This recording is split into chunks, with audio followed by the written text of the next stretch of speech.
Good afternoon. Good afternoon. How is everyone on this beautiful Sunday? Great.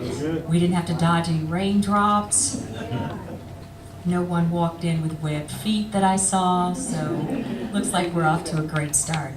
My name is Vicki Newton. I'm one of the instructors in the Mass Communications Department here at the University of Arkansas at Pine Bluff. Welcome to today's Community Solutions Forum.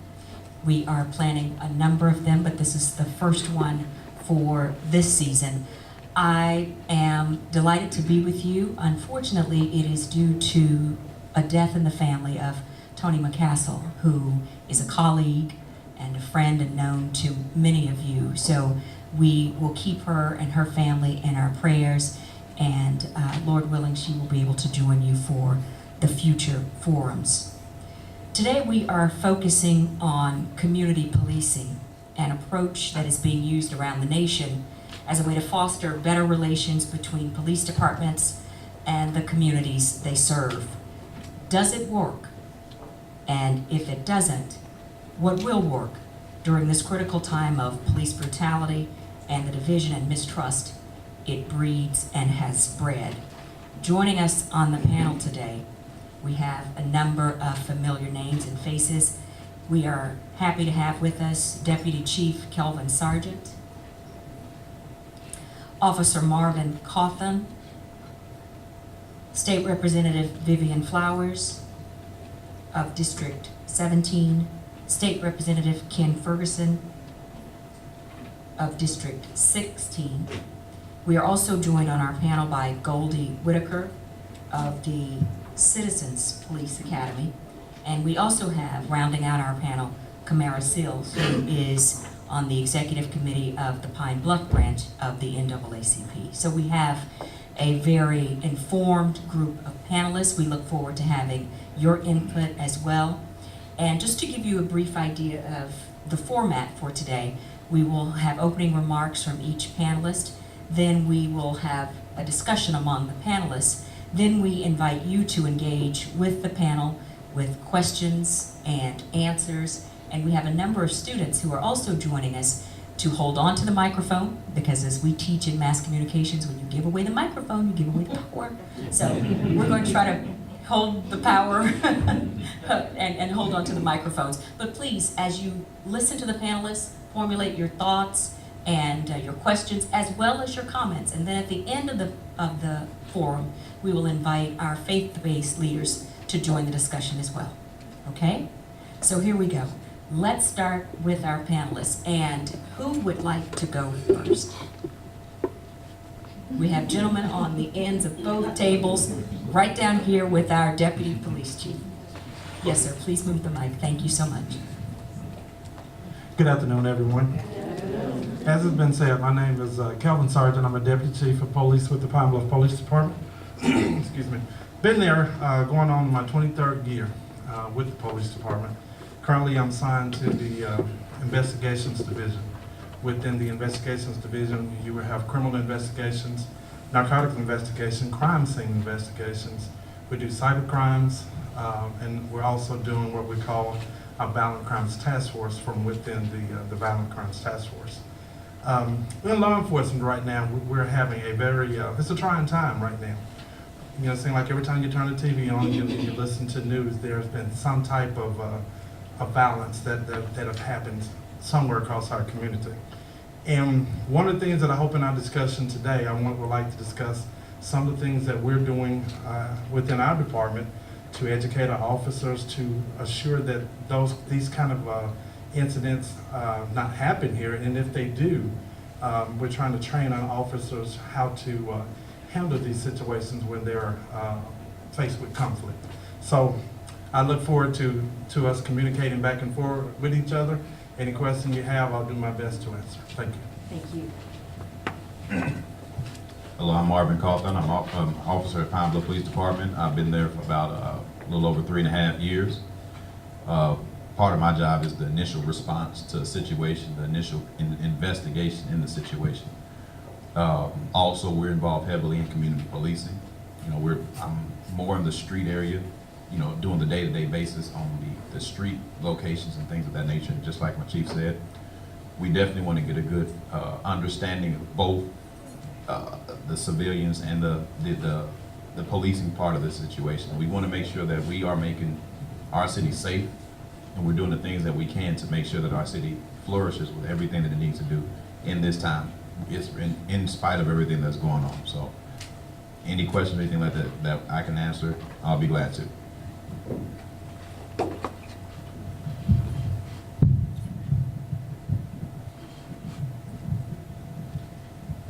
Good afternoon. I'm Goldie Whitaker, and I am an alumni of the Citizens Police Academy, as well as the president for the Westside Loop Neighborhood Watch.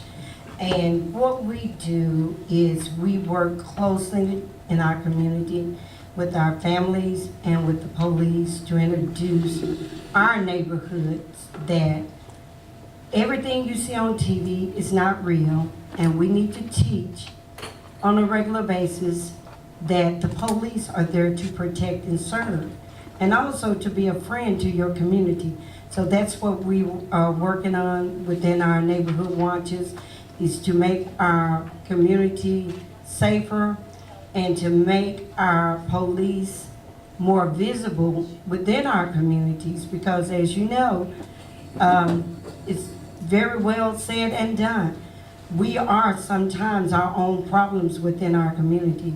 So we're working hard to familiarize our community on a daily basis with our policemen. Move over to the other side of the podium for opening remarks.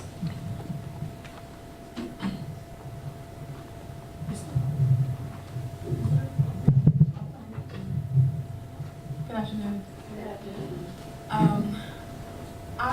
I'm first of all thankful and grateful to be here in a community forum to discuss this issue. Anyone who knows me and is my Facebook friend knows that I have been extremely focused on this issue. And I think that in the wake of social media and broadcast media filming what we know has been occurring across the country for decades, people want to know what they can do, and people want to see a change. And I'm one of those people, and as a citizen, you know, I've wept and stressed and thought and read and clicked to try to figure out what my role is, not only as a citizen, but also as a legislator. And we know that there's not always a legislative fix for everything. But there are legislative fixes for this, and there are also things that the community can do, that citizens can do individually, organizations can do, faith leaders and churches and organizations can do, and certainly that law enforcement can do. But that can't happen if we don't come together, if we don't acknowledge the problems, and recognize that acknowledging problems, stating facts, is not synonymous with attacking police. I think all of us have friends, many of us have family members who are police officers, and I am the first one to call the police. I am a citizen, and I don't mind calling the police, not only for help, but to tell them what they need to know. But at the same time, when you have police officers who are rogue, who are not doing their jobs, who have mental issues, that needs to be addressed. When it's not addressed and people get hurt, people are in fear. And so we can't expect officers to do what is our job as citizens and ours as legislators and city council members.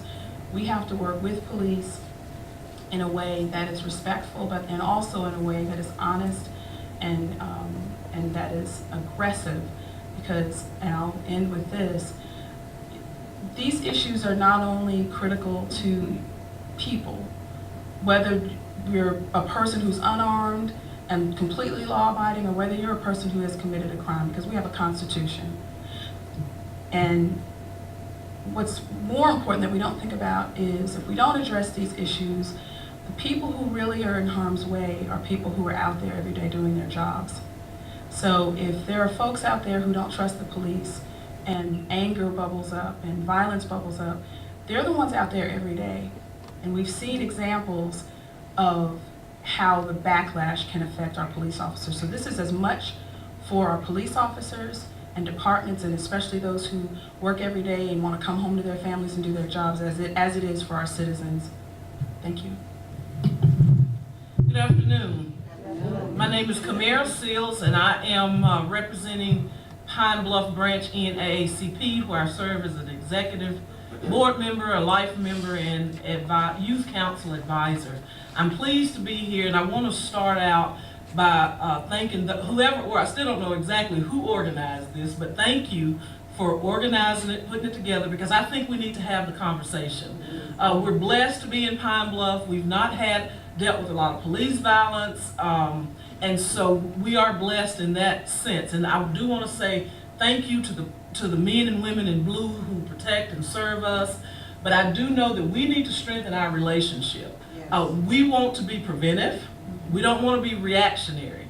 And so we have a awesome opportunity starting with these community forums to put some things in place. And I think a number of things, and I don't want to get too far into solutions, and let me say this, you all will see me on my phone. I'm not being disrespectful, but my notes are in my phone. So I'll be referring back and forth.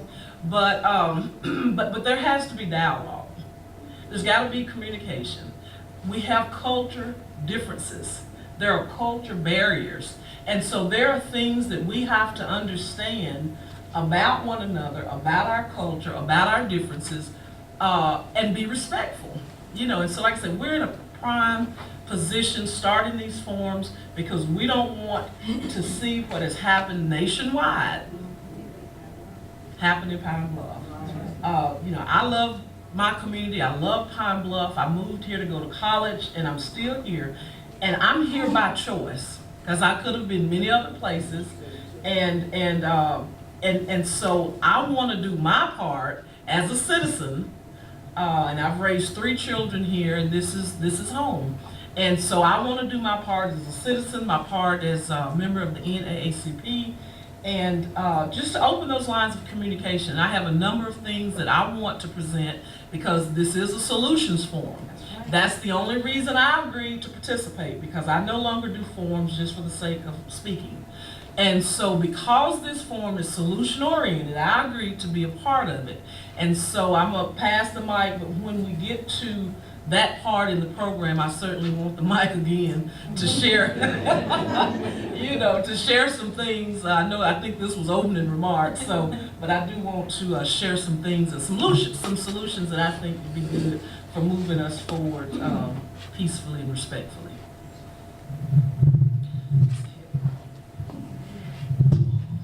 Yeah, it is heavy.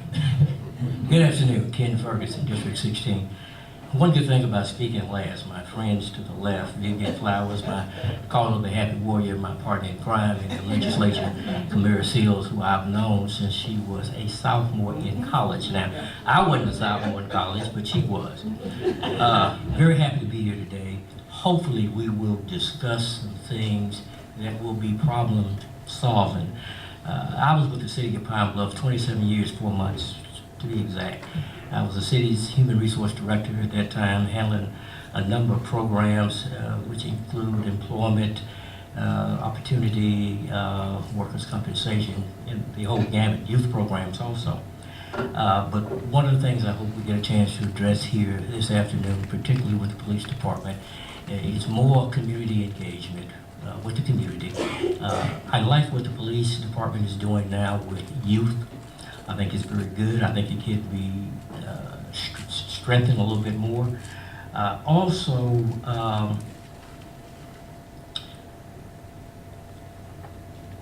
I would like to see a little bit more diversity training.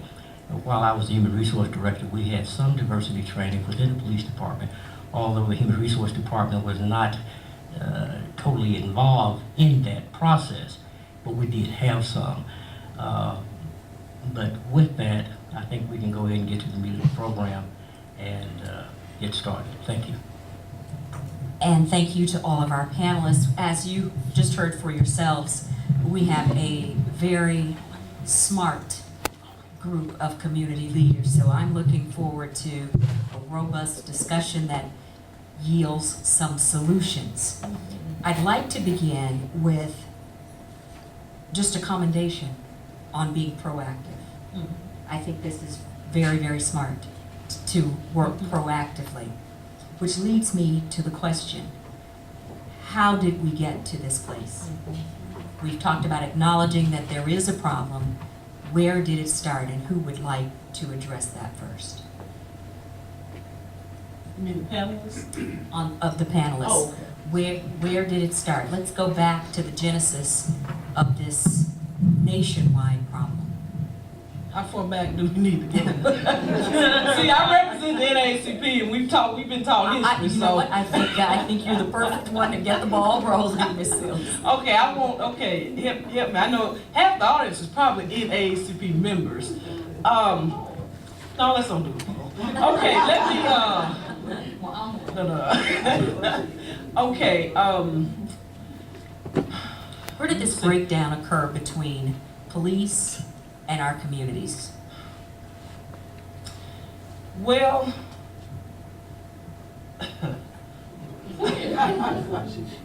Don't you take the mic, say it. okay. Okay, I just need to hear the words. Well- Because we want to be as respectful as but possible. let's say And we've this. had a lot of conversations Yes, on how we got here. And it's race related. It is, and this is the thing. We have to know that this is a safe space, and we're people who are here for solutions. So we can say the truth without it being disrespectful. And I'll say this: growing up, I have always read, watched, seen, heard history and messages about the relationship between police officers, black police officers, and black people in particular, as being that of confrontational. Being that of extra legal, even when you look going back to and I did a paper on this in graduate school, but the lynching campaign against black people, men, women, and children.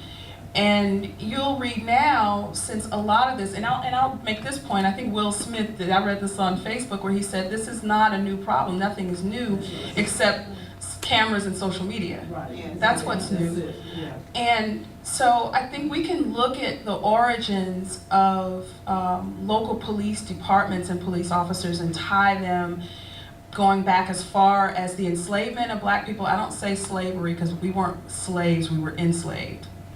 But the enslavement of black people and how there were local enforcements of people to catch runaway enslaved, you know, or even law officers in more modern times during the 70s, and we saw in the 60s the relationship between police officers and African Americans in particular during riots or activities that led to riots. So I think we can find a very negative and ugly history, and a lot of people like to focus on that, and it's real. It's real, and it has an impact, I think, on what happens to us in our communities and how we relate to our children, how we tell our boys. And I watched this with my brother and father happen from the time he was little to now. You know, what to do, what not to do, where to go. My grandmother wouldn't let my father, didn't like him walking outside after a certain hour, after dark. And he told the story of us growing up all the time where he came home and saw somebody hanging from a tree. So we tend to associate violence in general with that relationship. And while that is real, I think the thing that we have to look at, and I'll make this point and pass the mic, is that a lot of the violence that people point to and that we've seen on social media focuses on police violence against African Americans. And again, I'll say it again, it's real. But the thing that we have to know is that is not the problem. Racism is something that spans across this entire nation and in every institution. And I don't think that it's a smart thing for us to take this issue and solve issues around racism and race relations issues. That doesn't mean we don't address it.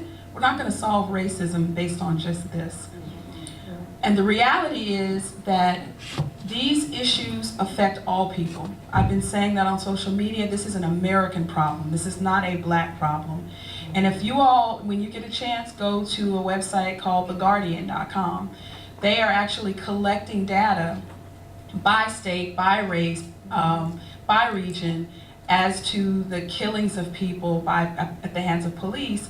And it actually illustrates the story by person, by state. So you can see some people are unarmed, some people were got killed in the commission of a crime. But the thing that you would be shocked at is right now, this year in 2016, there have been a total of 685 people in America who have been killed by police. And while many of the stories have been about African Americans, of that 685, 334 have been white.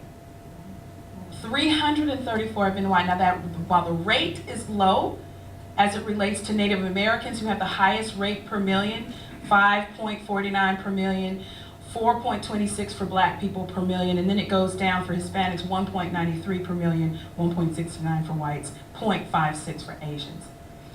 Very informative, but it gives you some perspective about exactly what's going on and who it's affecting. And my point is, it's affecting everyone. And if we address this as an issue about accountability, about transparency, about training for police officers, about community policing and the relationship between citizens and police, some of those other issues as it relates to race will be resolved. Anyone over on this side, Deputy Chief? I'll start off with a short story.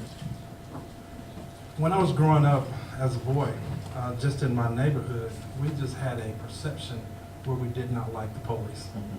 It was just something in our fiber within that neighborhood that we, as children, when we grew up, when we saw the police coming, we were taught not to like them. I'm not saying necessarily about our parents, but it was just the way we picked up on things. As I grew into adulthood, I took that mentality, that when I saw an officer that would stop someone, when I drove by, I had a negative thought, he just messing with that individual. And so I got married, had children, and I needed some income. And so I looked in the newspaper and I saw that the Pine Bluff Police Department was hiring. I didn't like the police, but they were hiring. And they were paying more money than I was making at the time. So I applied to become an officer with the Pine Bluff Police Department back in 1995. Mind you, I had the mentality of an individual that did not like the police, but now I'm trying to be a police. It didn't take me long, once I started going through training, I began to get an understanding on why police did what they did. And when I would see them from a citizen's perspective, I had no understanding why were 2 officers or 3 officers on the scene when it was just one individual.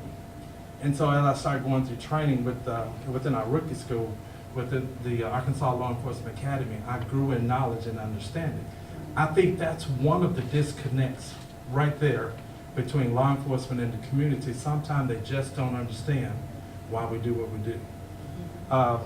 In our culture today, there has been a lack of training of our officers. Times change, things change, so you have to deal with things differently. And so what we're trying to do with the police department is make that change by educating our officers of the evolving society that we live in, how to handle certain situations differently. So when you look at how we got to where we are right now, I also look at it from a perspective that citizens, especially the young citizens, have lost respect for authority. I'm not just talking about police officers. I'm talking about anybody in an authoritative position. They seem to have lost respect for them. When you try to tell them what to do, tell them right and wrong, you may get cursed out. If not, like you put a gun in your face. So we got to go back and look at that. And that's why the police department right now spends so much time, so much energy, and so much effort in training and teaching and the programs that we do for our children. We realize you may not see a benefit today, but 5, 10 years down the road, you can change the mentality and the mindset of some of the young people. So this is just a few of my thoughts on the topic. So let me jump in real quickly as the moderator. What I've heard over here is a discussion of the historical context of the relationship between specifically the African American community and police. And then I've heard on the other side is walk a mile in our shoes and then you may understand a little bit better. Where is that space where you can accommodate both of these philosophies? The walk a mile in our shoes and the, well, you know, we kind of got some unresolved issues here, because both are legitimate. I'm a 25-year journalist. I started at Channel 7. I've worked in Kansas City, Detroit, Atlanta, St. Louis, and I came back home to Arkansas a few years ago. So I'm well acquainted with this historical context, and I've heard police say the same thing. How do you get in the middle so that both sides can exist peacefully, coexist? Yeah. Okay, let me say something just real quick that I wanted to say in regards to mentality. When you're looking at this from the lens of social justice, which NAACP is a social justice machine, you have to know that terrorism and violence was sponsored by the government. It was allowed to happen by the government. Now, the reason I say that, and I'm going back to 1909, all the way up to the 60s, okay? It was okay because the government did it. Now, what happened, it wasn't okay, but we know what happened. But here's the point, the mentality of the people. And so there has been, it's just like Representative Flowers was talking about her family not wanting her brother to be outside past a certain hour. It's like Deputy Chief Sergeant was talking about, there was just this dislike of the police. That's because police have been abusive. That's why there was this, it didn't just come from nowhere. Police had been abusive. Police were allowed to turn water hoses on our people. Police were allowed to use bully sticks on our people. They were allowed to arrest us, okay, for no reason other than looking at a white woman, okay? So this was part of the government. So that's where that mentality, because you had people on this side who were inferior, people on this side who thought they were superior, okay? That mentality went down through generations. It was never properly addressed. We had the civil rights movement in the 60s that addressed some of that. Yeah, absolutely. But we didn't continue to have the roundtable discussions that we needed to continue to have through the 70s, 80s, 90s, 2000s, and where we are today. After the civil rights movement, it was almost like we'd arrived. No, we hadn't. We had not arrived, you know. So we got laws on the books that address discrimination, okay? But we still had a lot of underlying issues. Now what happened when those people took off those Klan uniforms, they put on police uniforms at that time. You see what I'm saying? So this is part of the history that we have to understand why we are here. We didn't have those roundtable discussions to come and talk like we're talking now. And so that mentality just continued, like I said, through the 70s, through the 80s, 90s, 2000s, and where we are today. So that is part of the problem. We have some diversity training in these police departments, but not nearly enough. Just enough to scratch the surface, but the people who are teaching them, the diversity classes, a lot of times aren't qualified and don't know the history to say to those officers in training why we are where we are. So that's part of where we need to have, direct this conversation. So we've talked about the historical context, and so I'm looking at a lot of faces that look like mine. So you're familiar with this historical context. The question I want to pose to our two law enforcement representatives, if I may, is it possible, because we don't know what you go through every day, is it a legitimate critique when we say there is some mistreatment among your ranks. Is that fair? It's very fair. When you look across this country, I would be in denial to say it's not. You see it every day. So I'm not denying it. We have officers that do not respond properly and have abused people, and historically it has happened. I'm addressing what's happening here in Pine Bluff. That's my, one thing that we in law enforcement, this is something that we're very aware of.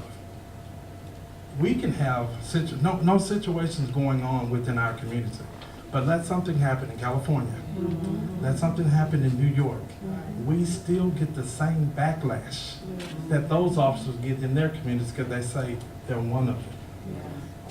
And so, no, I would not sit here and say that law enforcement officers have mistreated people and have it happen to a degree in Pine Bluff. Yes, because we get complaints where people were not happy how they were treated on a traffic stop, or how they were how they were treated when we entered their home handling a criminal action or something. So yes, those things happen, but when it comes down to our community, when you see these things where people are being stopped and being beat out there on those traffic stops, we have social media here in Pine Bluff, we have cameras here in Pine Bluff. I just think right now we're doing a good job. Can we do better? Yes, but I think we're doing a decent job of trying to educate our officers on how to handle situations. For instance, we were sitting in a staff meeting a couple of weeks ago, and this was the problem. We have trained our officers for years. When you're sent, dispatch, or whatever to handle a situation, you handle it. But we never give them the option in training that it's okay to just retreat, to walk away. And so you walk into a situation that's a misdemeanor and it's minor. But you have the mentality that I got to take care of this situation today. And so we have trained our officers to overreact, in a sense, in a situation where when we come back and look at it, we say, you know what, you could have just walked away. You could have just said, oh, it advised both parties of what actions or avenue they could take and walk away. But we felt through the training that we have given them, the mentality, someone is going to leave here under arrest. And so that's the culture that we're changing. Those are things that we're constantly telling our officers now. It's okay to walk away. I'm going to get Ms. Whitaker in on the discussion, because you mentioned in your comments that maybe sometimes in our community we are a little reluctant to admit that some of this is of our own creation. You want to elaborate on that? In our community sometimes we don't teach our children and our family members that there is a line of respect that everyone, that's whether you're a police officer, whether you're a church member, whether it's school, deserves some respect. And when we don't do that, we have backlashes. You go from schools to communities, and the same things are happening at home a lot of time, that we as neighbors, parents, and just kin people, I would call it. And I'm talking about the community of Pine Bluff, because it was always said we were a small community, but everybody in the community very well much knew each other. So at that point, we looked at each other differently. Now I'll go back to what Ms. Seals said as well. This communication breakdown really started a long time ago. And it started really basically where we are today in the 70s, when we, for some reason, thought we had arrived, and we don't know where we arrived from. And that civil rights had taken place, and that everybody was going to have the right to say, shout, disrupt, or do whatever you felt that you needed to do to protect your own. Or even as the kids at schools always say, get out of my space. Everybody wants space. But in order to have a space, we must learn to respect one another. It has to be. And I agree with Deputy Chief Sergeant, because he said, you know, they teach the officers, you go in and you handle it. So when they come on the scene, there's always a fear, and we're just a people of fear. One thing we fear authority, and that's just the basis of it. And sometimes we must take a second look to know that we're not always in control of our own situations, and we need a mediator. And most of the time, when the police are called, that's what they should be doing, mediating. I see you shaking your head, Officer Cawthorn. I have other things to say, but I want to bank off what you just said. We were in a meeting, a police department class, and one thing that she just stated was moderating. Just to paint a picture, if you have a family, you have a man, you have a wife, you have children. One thing that was taught in that class is it's got to be pretty difficult for a man to not be in control of his house. When we show up, our job is definitely to take control of the situation. As my chief stated, there's everything. We're not there to control everything. But there's a difference in us moderating, and it can be a little difficult. But as we stated, the lack of authority is a major problem. Also, the lack of accountability. When it comes to something as simple as what is your name, and we spend 5 minutes going through lies about what your name is, you don't understand how difficult that is and how frustrating it is. Not because we can't handle ourselves, but because most of the time we're trying to give you a chance to get it right. But when we have to deal with that, that has nothing to do with police being wrong. That's you being wrong as that individual. There's an accountability level on the civilian side, and there's also one on the policing side. We don't have to handle every situation as a bull in a china cabinet. There are different ways of doing it. There's a thing called mental judo. Sometimes just allowing someone to think they're right may be the answer, and you may get the same result. You asked, is it fair to say that this is an issue? I believe it's very fair. As an active police officer, I believe it's very fair to say that. In Pine Bluff, I can't say that it's the same situation, but as we know, we as police officers, just wearing this uniform, we take the brunt of anything that happens to anything, including the police department, anywhere. Like you said, it can be in California.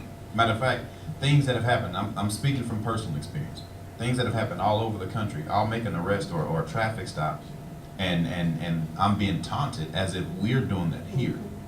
If you have a warrant, you go to jail. That's not a situation where I did you wrong. That's your situation that you have to take care of. But in these situations, we're called and we're called names and things like that. But we have to understand that that's what comes with the job. This is the job where I've been told for many years that you have to have pretty thick skin. So it's something that we have to worry about. The safety of an officer is something else that we worry about. Kind of like the story here with my chief. You know, the thought of becoming a police officer for me at the beginning, no, I didn't like police officers. I'm just gonna be honest with you. When I was younger, I got my first traffic stop. I was in Kansas City, Kansas. I got my first ticket, and I know it for a fact, for being out at 2 o'clock in the morning as a young African American. That's why I got that ticket. That right there put a whole bunch of negativity inside of myself.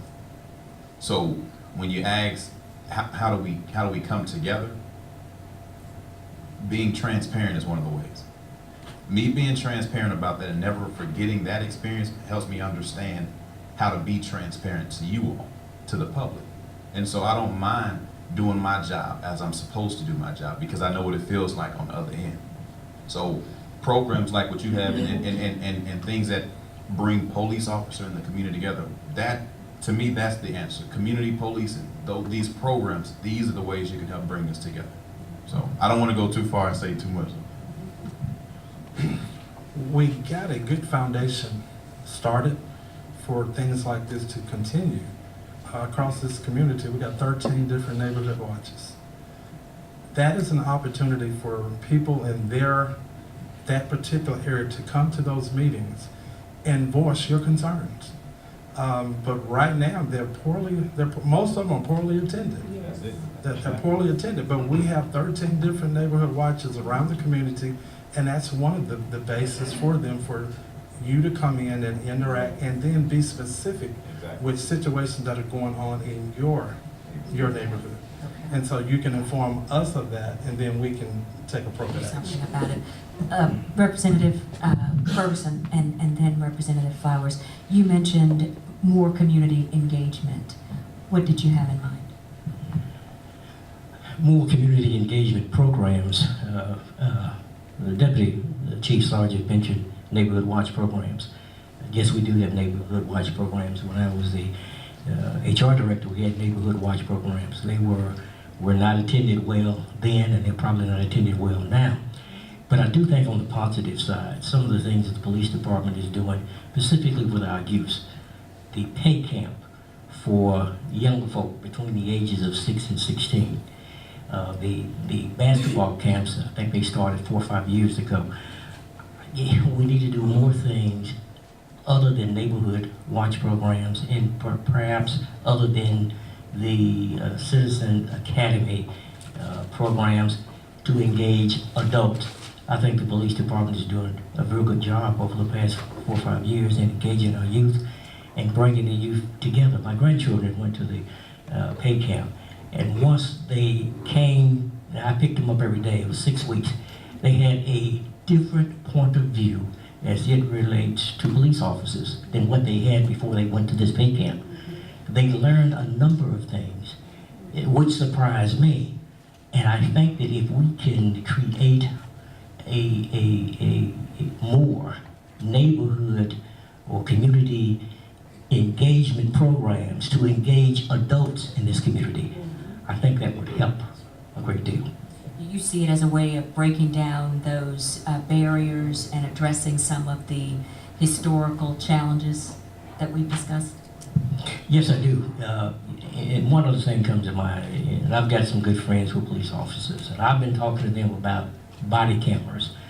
When I was HR director, in the latter years, we got the cameras on the police cars, which I think helped a lot to mitigate some of the community complaints. And I asked some of the officers, how come the city is not dealing with body cameras? And I think their response was it was a budgetary situation. Now, the state of Arkansas doesn't have any funds to help the police departments with that kind of equipment, but the Justice Department does. Hopefully in the next session, maybe me and my happy warrior, Representative Flowers, my partner in crime, maybe we can work on something that would temporarily bring some relief to some of our police departments in the state. And I think body cameras would be a unique situation of helping mitigate some of our police complaints. Representative Flowers, you indicated that there are not legislative fixes for all of the issues we face as a community, but you did say there are some that can be looked at in this situation. Yes. Do you want to elaborate? Representative Ferguson just mentioned a few, and what I'll do is touch on some of the things that we've already started on and that we'll continue working on. And then later on, I'd like to sort of go down the line of some of the things in terms of policy as well as community initiatives and solutions to address this. But before I touch on this, I want to make the point that this that we're talking about is not encounters that people have with police officers in the commission have been doing their jobs. If they see something suspicious, or if they get a call to go address something. What we're talking about, and what I think we have to stay focused on, is those officers and those encounters that are unconstitutional, extra-legal, violent, dehumanizing. Those are the things that we see happening that people want to see stop. Those are the things that incite the fear. And I'll just add one other thing. is that people don't think about this stuff every day. People go to work, people go to school, they have home lives, and for some of us, you know, we have things that we're interested in and focused on, and so some of us want to prevent crime in our communities, and we go to neighborhood watch meetings, right? But you're not going to see a whole lot of people going to neighborhood watch meetings because they're at home, doing homework with their kids or going to work or whatever. And I think it's a high expectation and a tall order to think that everyone in a community should go to that meeting unless there's an issue to address. And so by the same token, when we address these issues from a legislative standpoint, oftentimes we're doing things in a way that's reactionary. So where you've seen data collection being performed, which in the country, nobody collects data on officer-involved shootings. Nobody collects data on internal affairs data. Like, there's no standard for it, and nobody's collecting it to see where the problems are so that we can know how to fix it. But Texas is. Texas is doing it. You saw in South Carolina the body cam legislation that passed, which came with funding. But that's because they were responding to something that became a hot button political issue that people felt needed to be addressed, right? You saw the Confederate flag come down, which is sort of an aside, but it goes to the point that the Confederate flag came down only when a kid walked into a church and gunned down 12 people. Before that, it was like, it's never gonna happen, right?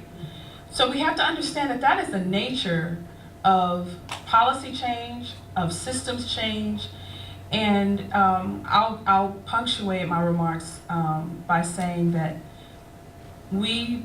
last session, Representative Joyce Elliott and I filed a bill to see how we could require or incentivize citizen review boards. A lot of times these things happen and people don't know what's going on, and there are no teeth in the citizen review boards that exist. For example, in Little Rock, they have a citizen review board, but we saw a situation where the father of an officer was killed by another officer, and nothing happened, and that person's life was not in jeopardy. But again, transparency is incredibly important. So body cams and the funds to support it, that's one thing.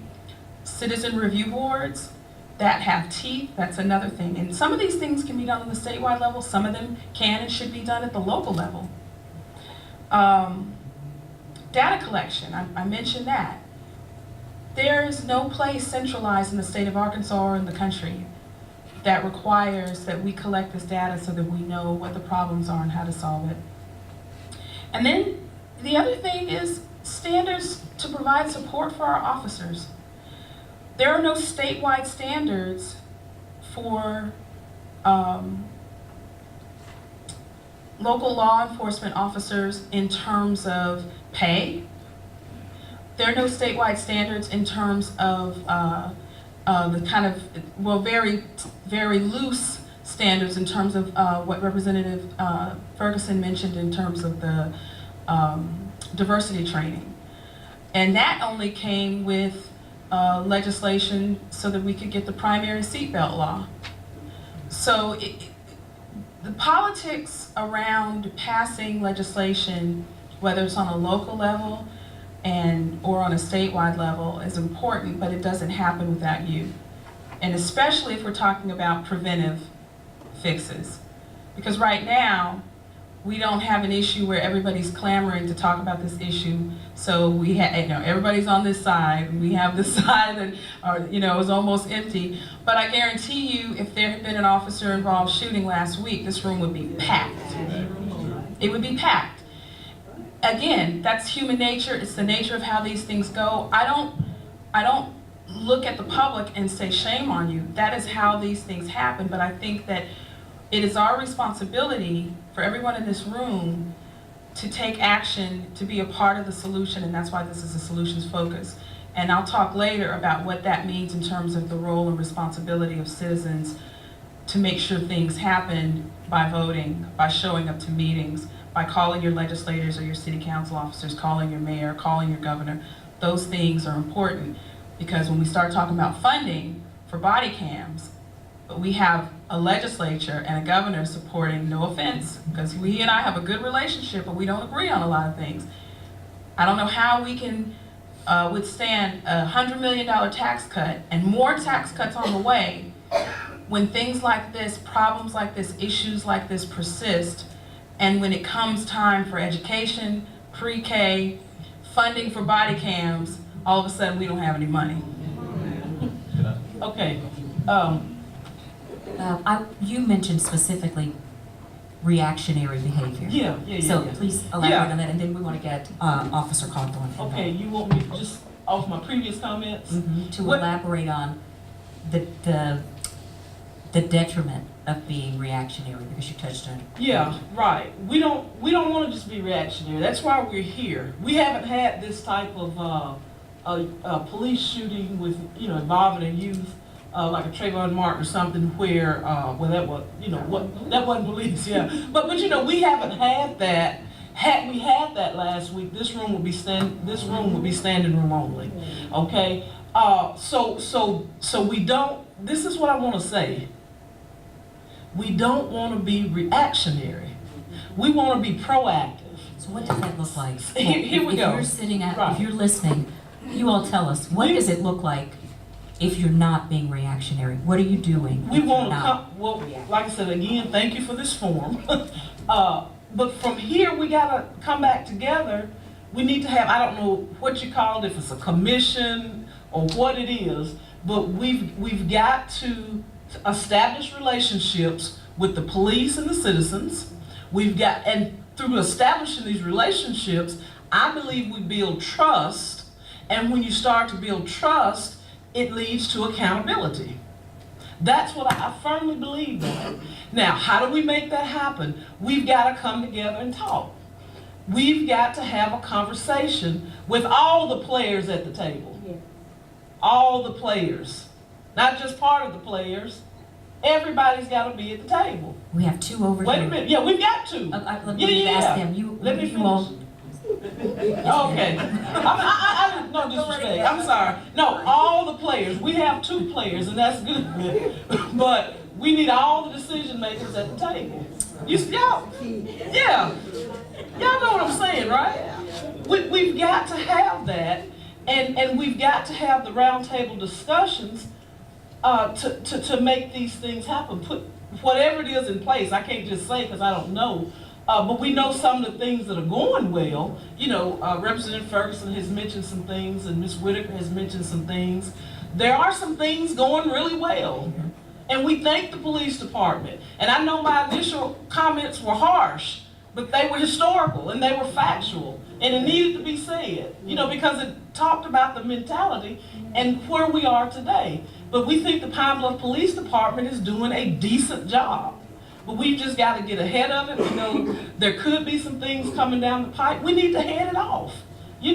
Like I said, I don't know what you call it, a commission or whatever, but we need to have something where citizens, ordinary citizens like me, can go in and visit with a deputy police chief, a police chief, officers, and not just me, I mean citizens who are interested, and have these conversations, establish these relationships, and therefore, like I said, develop the transparency. Okay, That is not happening. That's not happening. I'm sorry. The connection between Yeah. trust and accountability, Yeah. I think, is certainly a legitimate point. And when I said we have two representatives here of the police department, Deputy Chief, you talked about the neighborhood watch meetings that are not well attended. Is that a place to start? I believe it's a place to start. The police department doors are open. If any citizen wants to come in and talk to me, the police chief, the assistant chief, all they have to do is come in the door. We're not an agency where you have to make an appointment, so to speak, to come in. You can come to the department if I'm there. If I'm not there, to call me in and I make myself available. But I think a place of starting would be the neighborhood watch programs. The reason I say that, they're already established And then what we start doing is implementing different programs that we can do in those neighborhood watch programs that we're having. And I agree with Representative Ferguson when he talked about programs that we're doing within our community. Currently, we're doing about 21 programs. And most of these programs are funded by the police department. We don't really have the budget for them. But it shows you the magnitude that we're reaching out to our community to show you that we care, to show you that we are the community. I live here. I grocery shop here. I worship here. And so I care about what happens here. And so we have all these programs now. Like he said, only 4 of those programs will probably be toward adults, but most of them are geared toward our youth. But we do have some programs, and when we're having these neighborhood watch meetings or more community forums such as this, we can brainstorm and say, hey, what is it that the adults would like to see us do? We want to be, and trying the best that we can to be transparent. Trying our best. Does your department have more diversity training planned? And there's a move afoot to have what's called, I think it's cognitive bias training, to identify the biases that a lot of police officers have that they may not willingly admit they have. Do you have that type of training as well? Annually, we require all officers to attend a diversity training. Annually, they also will be required to do a racial profiling class and a sexual harassment class. Those are annual trainings that you are mandated to have. Now, it was spoke earlier that they may be being taught, but they may not be taught by people that are not qualified to teach those classes. That may be a point, because we have officers that have been trained and have done research, but they have not, do they have a doctor's behind their name? No. And so that may be a point that we look at who's coming in to training our people. But let's be real. The points are the points that they're making about what you should not do. And that's what we're training our officers. This is something you do not do. And we're trying to embed this in their mind. That's why yearly you're going to be required to attend that particular training. I'm going to tell y'all one, and this is, I might get in trouble for speaking my opinion, but I'm going to speak my opinion. The reason I believe Pine Bluff we have had officer-involved shootings involving citizens. We have had them. Recently, the most recent one I can remember in my mind is one that happened at the Pines Mall. Do y'all remember that? The reason I feel that we feel that the police command staff, as we talk about these issues, the reason we feel you did not have the outcry and the protests that you see across this country is the trust that our community has within us. There is a level of trust that goes with that. Because if you distrust us, guess what happens tomorrow? Guess what happened a few hours after that particular incident? So, I don't want us to think we can improve, yes, but we're not that as bad as I think the tone of this meeting is hitting me. We can get better. We can, but I really believe the trust that we've already built in some of the programs and some of the things that we do within this community is why you don't see some of the reactions that you have. And this is one other thing. I'll say, well, I got the mic and I give it up after this. We do a bad job of publicizing the good that our officers do. There are many times these men and women go far above and beyond to help, to supply, to do things for citizens of this community. You all never know about it because we do a poor job of publicizing it. But we have officers that will go to homes where children have no food. Yes. The house is dilapidated, ran down. They will go buy them clothes, go buy them food. You never hear about it. We have situations where houses in the wintertime in 20-degree weather, where the wind is just blowing through the house, they would go out to Lowe's. They've done it. knocked on the door till they got an answer. Lowe's donated supplies, and they went out and fixed the house where it was. You don't hear about that. So I'm telling you, in Pine Bluff, we're not as bad as we think we are. Well, we applaud you and we thank you for your service, your public service. I want to quote Representative Flowers earlier, who said, addressing the problem is not synonymous with attacking the police. Do you want to pick up on that? Yeah, and I want to say this, I think maybe the tone might feel some kind of way because you're normally in the department doing your work and doing a good job. You're not here facing people talking about these things. But we do have to face it to fix it, and it is not about the officers who are doing a great job.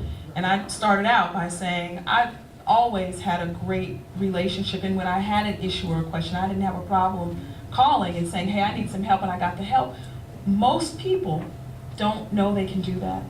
And when you talk about the solutions are not about fixing a problem that we see across the country that exists here. It's about prevention. I think that Kamara talked about preventing a Ferguson, because it only takes one incident.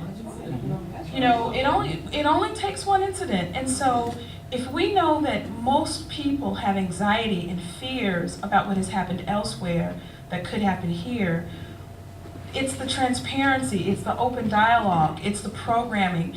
I know that when we were doing the flyer, and we hired the guy to do the flyer, and I don't know if all of you all saw, but there are a couple of images. The image below is of people protesting, because we've seen a lot of protests in support of Black Lives Matter, and people, you know, just not knowing what else to do except march and express support for people trying to do something about what we see happening on social media. Then the top image was about police talking to people.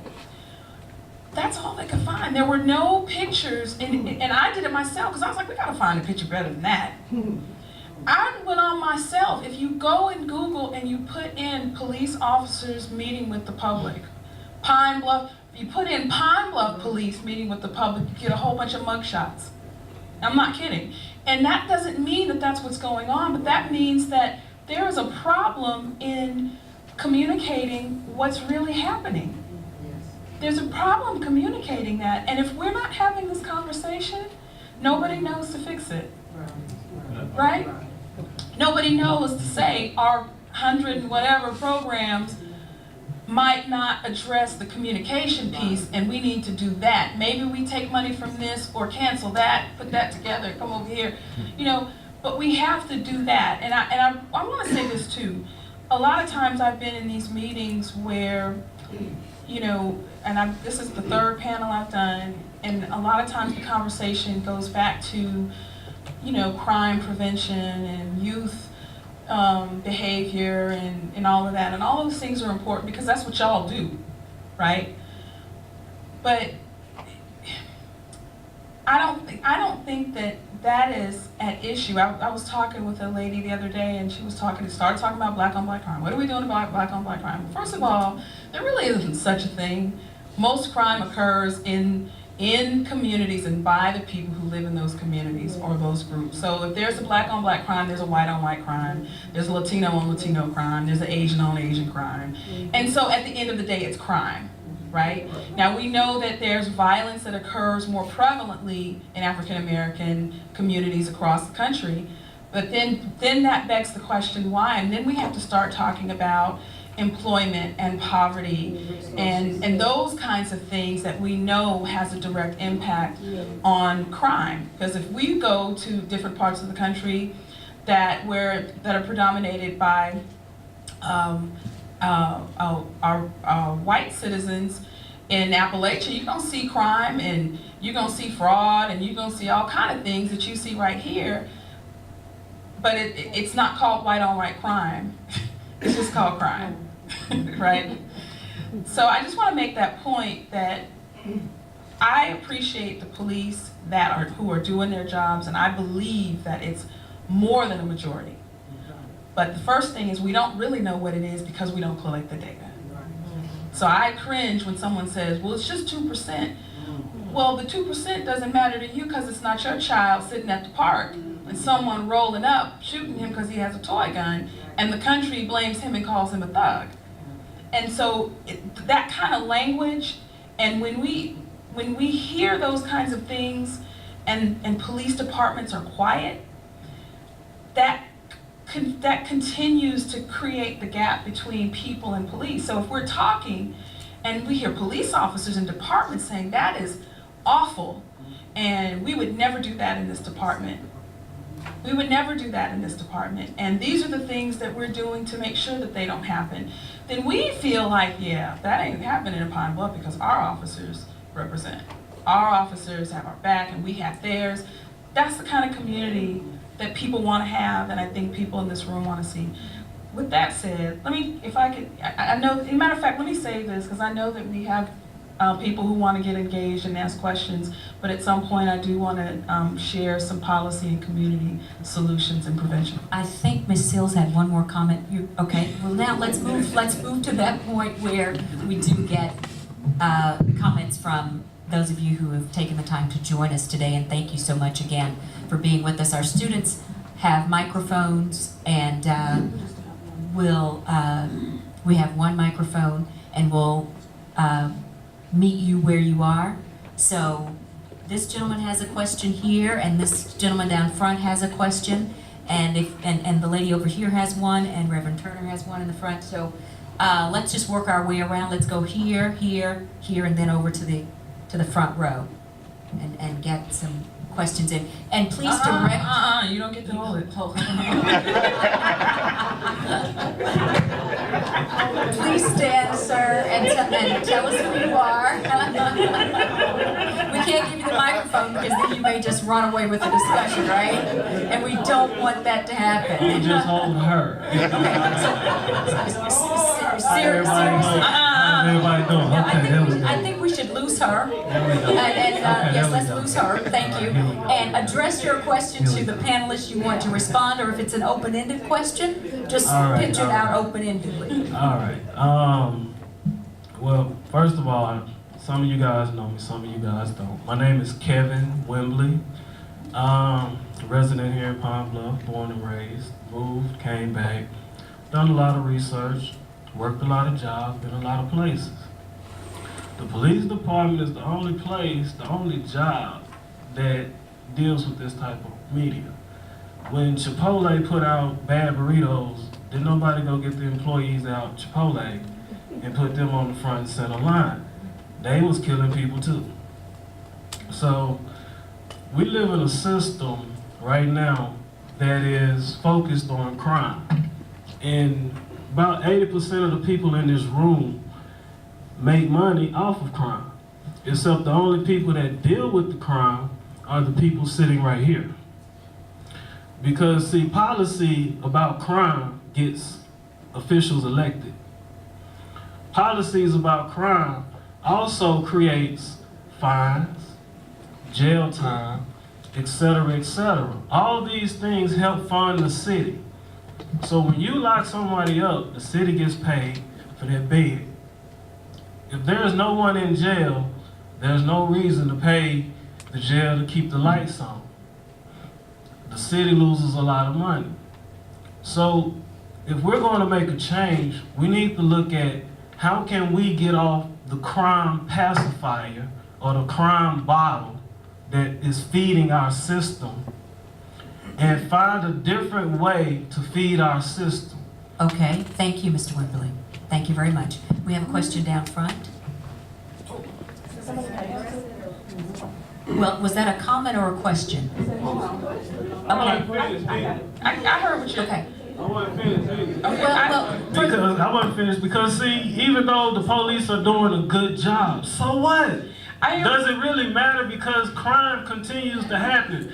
People are committing crimes to pay fines. You have fines that you can't pay because you can't get a job. There's nowhere to work. No one will hire you. So in order for you not to go back to jail, you have to do what? Find something that you can sell. Mr. And some Wembley, people don't choose the right thing. excuse me, sir. Let's just get some ground rules. I'm going to repeat them one more time, okay? but this is the instructor in me coming out. You have 30 seconds to a minute to state your question or your comment, because there are other people who would like to join the discussion as well. Okay, so out of respect for those who are here, let's keep our questions succinct or our comments succinct. Either identify a person on the panel or say it's to whomever wants to respond, okay? Is that cool? Okay, who did you want to answer your question, sir? Really, it's a broad discussion because we're talking about. Okay, so But I anyone will, can but I respond. will. Okay, Ms. Flowers. The way we're spending But our money. Okay. We're spending money But to you- increase things to help prevent. But I'm with you. I'm with you right here. But Okay. we're not increasing our job. Let me speak to it. Mr. Don't Wimberly. want to come here. Mr. Wimberly, you are absolutely right. You're right, and we actually are going to have another panel discussion on that very thing, economic development. But you raise a good, but let me finish. And I know, but we can't have action. Let me talk. We can't have action if we don't have a discussion and figure out what the solutions are, okay? So, and I know why you're passionate, and I'm passionate too, and I'm gonna tell you somebody who really has eloquently espoused the point you're making, and that's Judge Wendell Griffin. And so we're talking about policies that decriminalizes some things that have really only served to be a cash cow and incarcerate more people, whereas before, those particular crimes were not crimes where many people were incarcerated. So policies do lead to increases in incarceration, or we can have a decrease in incarceration and still keep people longer to feed the privatization of prisons. So let me say this. So you have the issue of money and funding, and police officers are often at the butt of that problem because they're the ones that have to enforce the law. That's what their job is.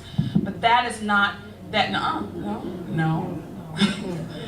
But that is not a role that they play. What you're talking about is about policy and what is criminalized and what is not, what is funded and what is not.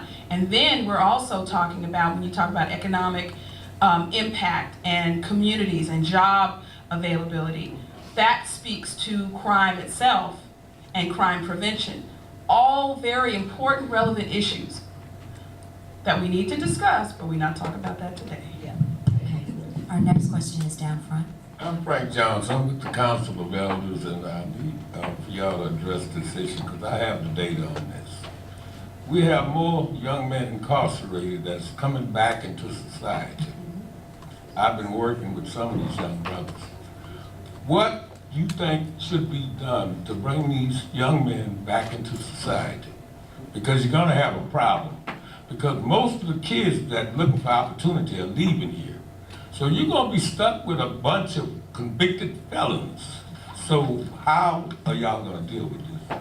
Anyone in particular, sir, you'd like to respond? Anyone. Speak on it. Oh, before you talk. It was a good idea that you turned the women's prison into a training center for convicted felons. I'm aware of that. No. That's a good step there. Y'all don't think it was a good idea? No. Okay, well, let's speak on this. Let's talk about this then. Yeah, I think that, we know, yeah, that is a different panel. We want to be respectful. That is a different panel. Okay. And that's a different conversation. that And it's important. These people It's have important. an influence in your community. over Yes, you. absolutely. I know it. Right. And there are some legislative things, I'm not a legislator, but there are some legislative things that conversations that will be happening, and there will be another panel that's going to address some of that. And I think where we're trying to go is local here, and I know it is hard to keep, but we are wanting to talk about Pine Bluff and our solutions for community policing. Is that Okay. what- The assistant So- chief down here was going to respond to your question, Mr. Johnson. Would you mind if we just answered your question? Thank you, sir.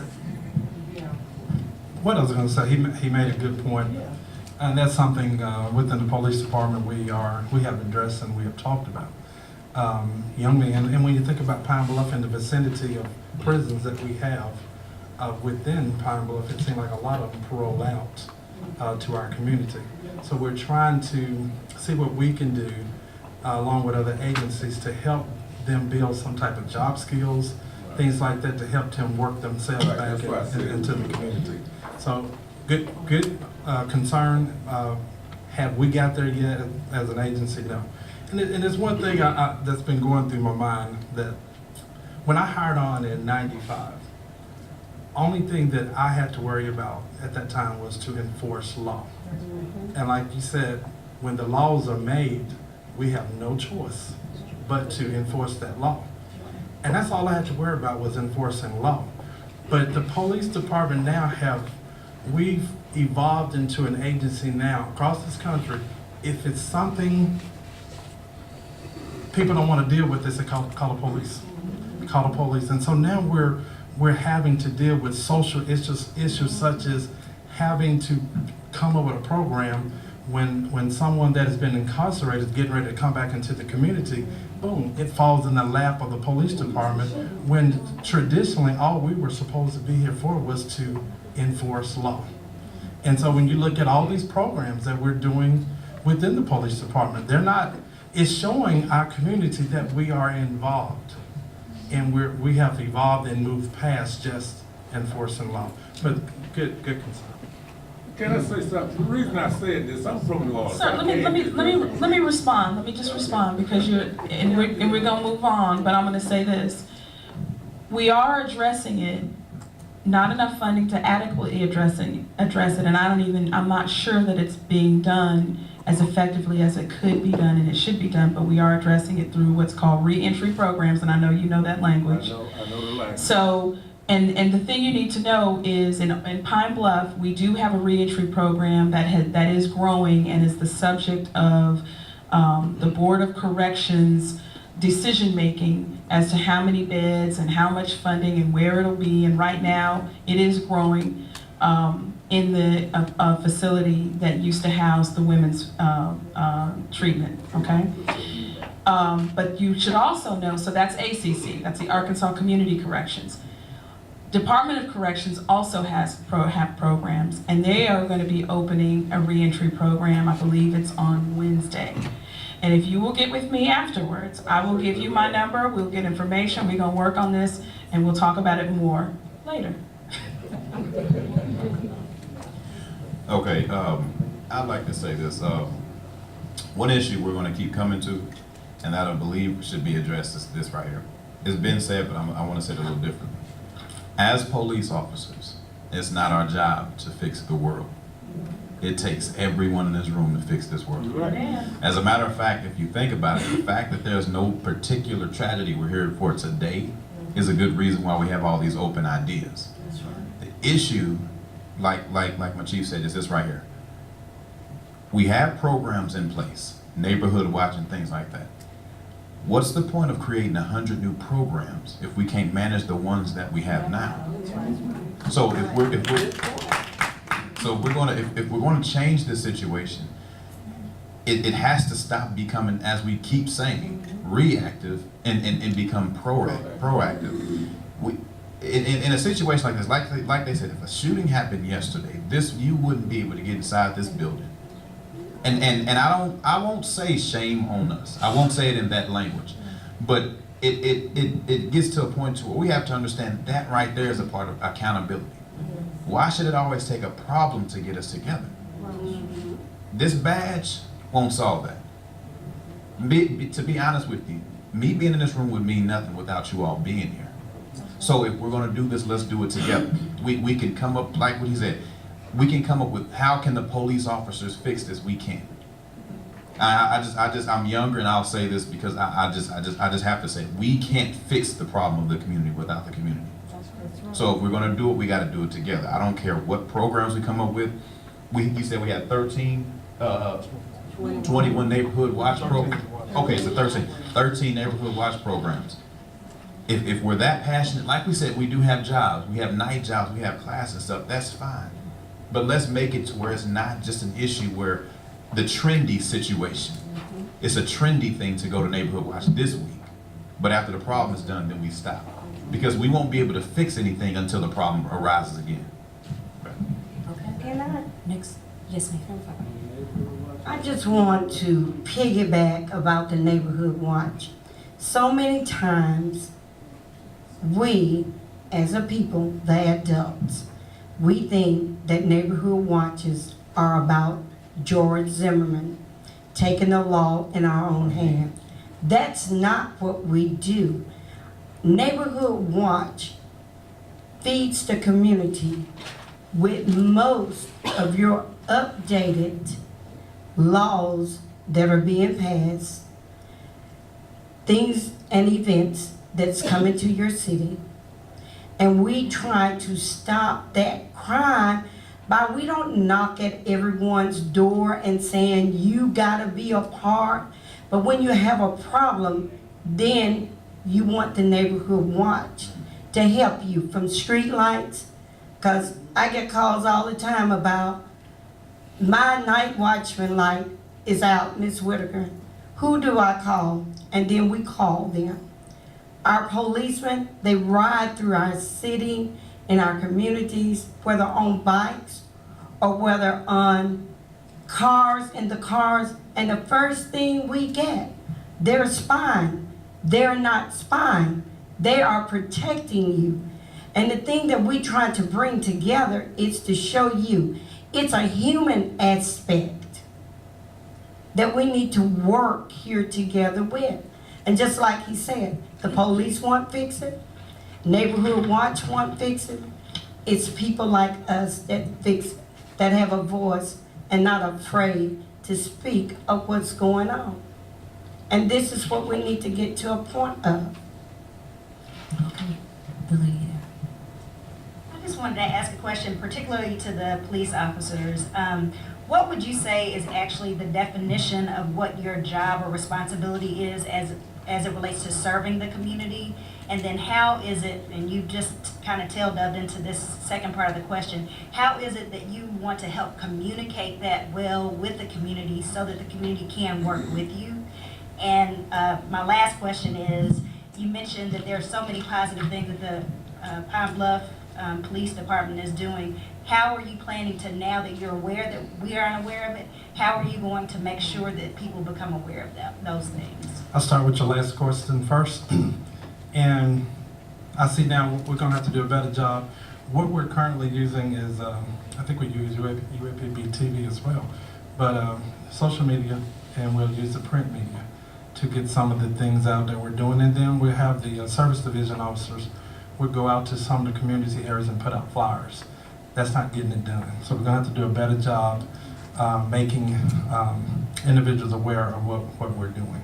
So that's a point that I will take back and we will do a better job on. What was your other question?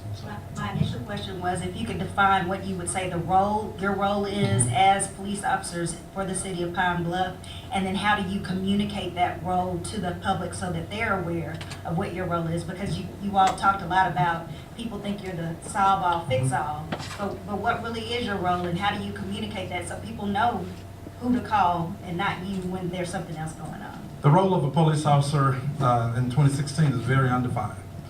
Very undefined because, like I said, when we hire an officer and we're swearing them in, we're telling them that they're sworn to uphold state, federal, and local laws. And that mindset that we're in, even when I hired on, is to enforce criminal laws. But now we've gotten involved into doing so much more. Right now, we just, for instance, we started a new program, police and youth. It's a mentoring program.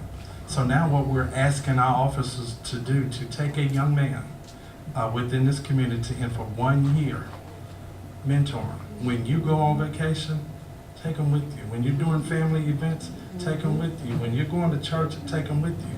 That's not what I hired on in 1995 to do. I hired on in 1995 to enforce laws. But now we've involved as an agency to get involved in the community to do things such as that. And you use that word community, and that's how we started the discussion about community policing. Mm-hmm. Is that? That's part of community policing. In order for Pine Bluff to get better, it's gonna have to take more than just the police department. And so one of the things that I would say to all of you, all these programs we're doing, we need volunteers.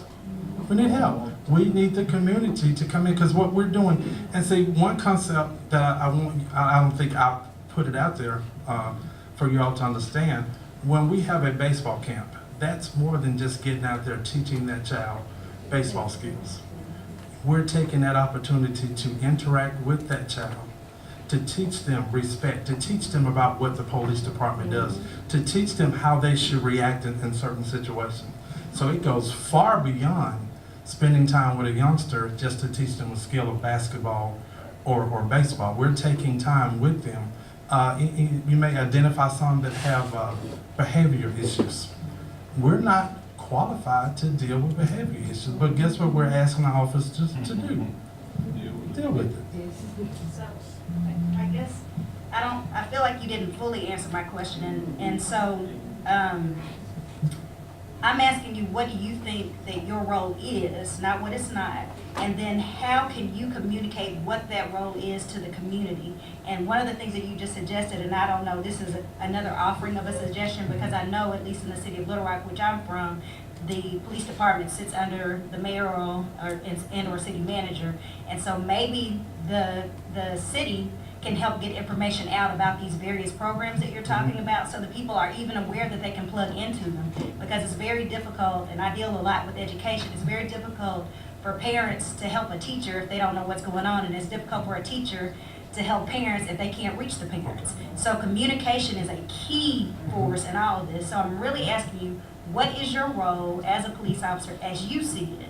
And how can you communicate that to the community so we know what your role is? So we're not coming to you asking you to help grandma get across the street or to fix our plumbing. Do you see what I mean? Yeah. If I may interject so we can move along the conversation, I thought I heard you say it's undefined, which means it's kind of in flux. It's a little bit of this, it's a little bit of that. So I think in the interest of time, if you don't mind, let's move on to Reverend Turner, and then we have a couple of questions in the back. Oh, I'm so sorry, and then we'll come back over there. Thank you. Thank you. Let me first just say I appreciate everyone for taking the time out to be here today. I got a question for everybody in here. How many mentors do we have in here that's presently mentoring in an organization?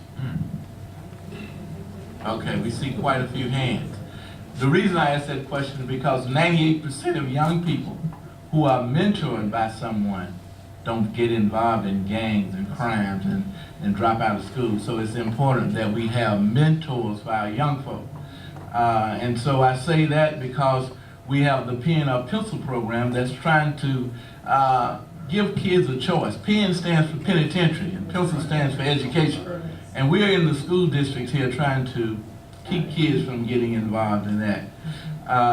But I do want to just say that the police department, you know, I can say that because I work with these guys on a monthly basis. Each month there's a coffee with the chief that goes out into the community. We try to go to every church in this city that will host it.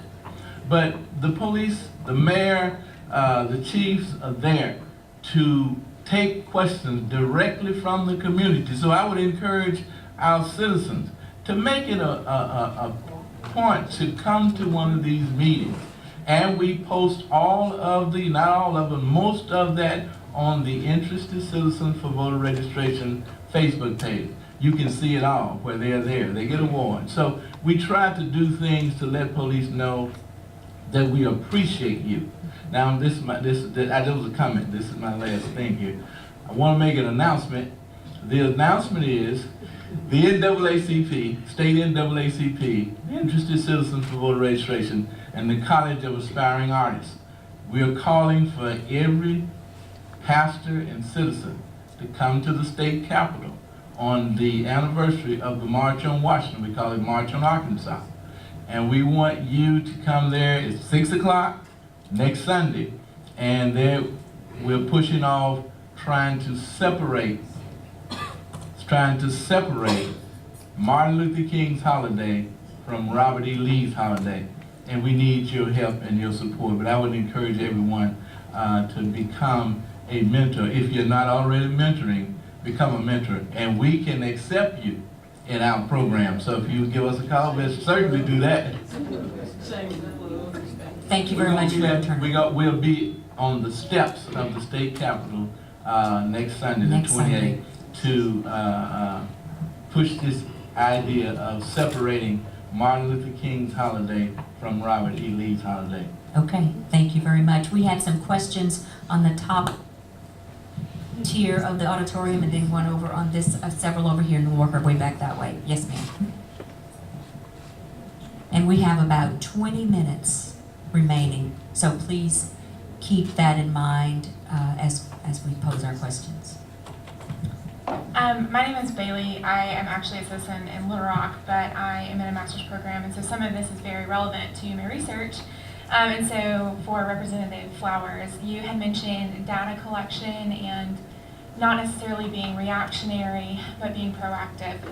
So my question would be, what are some things that we can do now in collecting that data? Is it possible for us as a state, as a city, as a region to start collecting that data, and how can we move forward in creating, or maybe this is part of the solutions that you have for us, but how can we move forward in creating evidence-based policies that are going to prevent these types of things moving forward? I think it's a good question, and my answer, and I'm going to elaborate, but I would say we can begin by beginning. and I think that the important thing as it relates to data and research to recognize is that as it relates to excessive use of force or harassment issues or internal affairs investigations or settlements, I mean, there are a lot of times these complaints result in settlements, and then there are gag orders, and I'm not saying that, our population is relatively small, so it's not something that happens all the time, but when you have a state that's paying out several $1 million or $500,000 or $750,000 through their insurance, or, and we don't even know how all of that works, but all of that means something. If this city, and I'm not saying it has because I don't know the data, but if this city pays out any money for something like that, and I believe the way it works is the municipal league, because I believe we're a member of the municipal league, would pay half and then we pay half. So let's say if we had a $1.5 million settlement, City of Pine Bluff is paying for half of that. Now, the thing that's relevant on an economic level is if we're paying that kind of money for something that goes against for something that's harmful to the city, you have not only a social negative, but then you have an economic negative. And then it begs the question, I think, what could we have spent that money on in a city that has great needs? So that's why the data is relevant. And my point, I'm not saying the data is not being collected. I think every department collects its own data in a different way. There is no standard as to what is being collected, how long that information is held, who gets it, and how it's used. So the important thing to consider is, as it relates to data and research, is there could be partnership with universities. That I know UALR does a great deal of data around justice issues, and I'm sure that at all of our institutions there's something being done, but we're not collecting it because we're not looking at it. And just in terms of the data that's collected in departments, that there needs to be a standard as to how it's done, and there needs to be a repository, maybe the state police, maybe the AG's, Attorney General's office, I don't know, but where anyone could call and say, hey, how many police-involved shootings, how many internal affairs investigations, how many of those resulted in a settlement or a complaint or a lawsuit or whatever. And I would just point one thing too. I mentioned that website, The Guardian, and talked about the 685 killings by police. In Arkansas, it was 10. Now, that sounds small, and it is small, but it's not small if it's someone that's in your family. And the other thing is, even though it's small, we have a small population. So then the rankings for all the states put us at 12 out of 50 states based on our per capita, and then it puts us at 25 based upon the total. Okay, thank you. Yes, ma'am.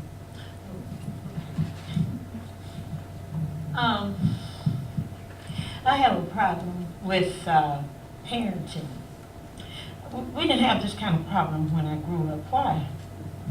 Today, you know, the kids are raising the children. They're just doing everything, breaking the law, have no respect.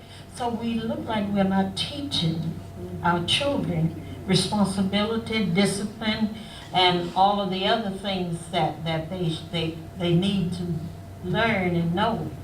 And so parents now cannot control the kids, the children.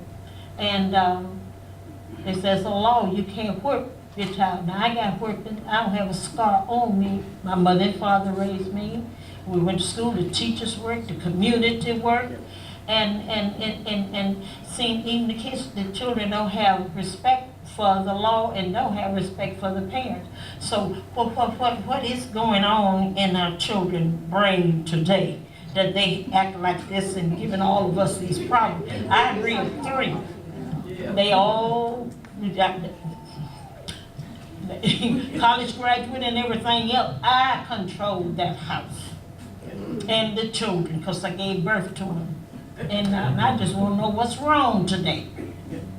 Yes, ma'am. Point taken. I believe the Assistant Chief touched briefly on the discussion about and around respect and different values these days. Anyone want to add anything? Another thing that I would add to that is when you listen to, and sometimes we don't see how this can shape an individual's mind. But you look at the games that our children play nowadays, the Xbox and the PlayStation, the violence that these games portray. I remember, it's been about 10 years ago, for Christmas we bought my son, I can't remember the name of this game, but it's a game you're riding around through the city and Grand Theft Auto. And this is what my son said he wanted. We went and bought it. And so I'm sitting there watching him play it, and all of a sudden he got out the car and went over and he shot the police. I'm a police. I said, hey, what you shoot the police for? He said, cause daddy, I just shot him. And it just hit me in my mind. What am I letting my child feel is okay to do? There were women that were walking down the street that were supposed to be prostitutes and running over and stuff like this. This stuff ingrains in their mind that it's okay.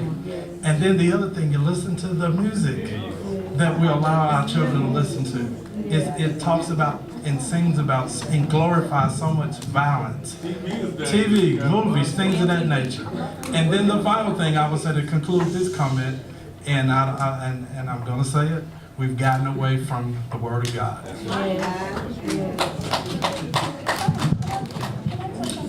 Desensitized. I can't help it. I'm going to be brief, but this is what I have to say, because we talked about this at the top of the discussion. There are a lot of issues that we could discuss fully. And to the question of what's wrong with our youth, I take issue with that, but the short answer is we are wrong with our youth if anything's wrong with them. But we're here to talk about, not necessarily, again, as it relates to our police department, we're talking about the issues and the fears that have driven a wedge between citizens and police, maybe a wedge that's already existed. So to talk about crime and youth as if that is the reason that a Tamir Rice was shot as he played, that's not the problem. We're talking about excessive use of force. We're talking about police relationships. We're talking about preventing violence and riots here in Pine Bluff in a proactive way. So if we stay focused on that and we improve our relationships, then the issues that we have with our youth will play out because the police will be able to be proactive and in a way that is even more effective than what they're doing now, because I'm not taking away from what they're doing. But we know that if something happens where a police officer is engaged with the youth and he has to apprehend that youth, and that apprehend fights him, and then that youth does something to him, the issue is If that officer has to put that kid on the ground and handcuff him, and that kid gets injured some kind of way and then claims that the police did something to him, the problem is we are more likely to believe that the police were wrong than were right. We have to work on the relationship, because 9 times out of 10 the police is not wrong. I think. We don't know the numbers. But the problem is about the trust and the ability for police to do their jobs. We cannot get off on black crime, white on white crime, and youth. Thank you. This question, and ma'am, if you'll wrap up the questions for us. Final question down front. We had one. Okay, let's work our way back down here and we'll wrap it up. Good evening, everyone. I have 6 kids in this city, and I actually run an organization trying to help youth work, learn, earn, and give back in Pine Bluff to make a difference for them. And when I started that program, I realized that I had to lay down some specific objectives on what we're going to do through the program. You just can't run something and continue to let your objectives be floating and change as things go. And my question is going to be directed to the police sergeant, who said they have programs in effect, in place, to where you really can't define what your program does, and you really don't know what your duties are in its entirety as a police officer, that you can give an explanation. And that runs into a danger when you say that, well, I don't have a defined duty that I'm going off of. And so if you really don't have a defined duty that you're going off of, and if you have programs that you're saying you throw your officers in there to them to be mentors to people and they're really not qualified to be a mentor to somebody, you're doing more damage than you're doing more good to them. Because there's people in the city who are qualified, and there's not only if they're not people in the city, there's money that can be paid to bring in qualified people to do those things. Because when you're teaching and you have a pay program, and all your officers are supposed to be teaching them a specific area, and they're not strong or skilled in that area, you're going to have them winging it and just coming up with what's on their mind. So it does that youth no justice, even though they had a free summer vacation, it does them no justice. So what I'm saying to you all is that in order we're going to change the situations to where there's not a black from white shooting or a black on black shooting, Sir, we need to make sure. is there a question specifically? My question to him is, why do they do programs that don't have actually proper guidance or proper structure about what they're trying to accomplish? And Okay, thank you. why are Right they there, using right there. We got ineffective? you. Thank Why are you. they using ineffective people? Officer Cawthorn, would you respond, please? Thank you, sir. The officer here indicated he wanted to respond as well. I'll respond. Okay, both of you can respond. I do believe you misunderstood me when I said that, when I said my job is undefined, I meant that on the scale of we do so much other than law enforcement. We do so much more. When we have a program for a youth, for just a baseball camp, it's a well thought out process. We will start months ahead of time what principles and things that we're going to try to get to these youth, and what method we're going to instruct them by. When we have a pay camp, we have certified teachers that are also a part of this program. So I think you're misinformed that when we're out doing what we're doing in these programs, that we're not qualified to be doing what we're doing. You said that you add people that don't really know what they're doing. That was the statement I used. No, you didn't say that. Let me say it this way. Let me say it this way. I want to say it in a different way. The solution to all these problems is the fact of understanding that a police officer is ultimately an evolving job. I think that'll make it sound a little different.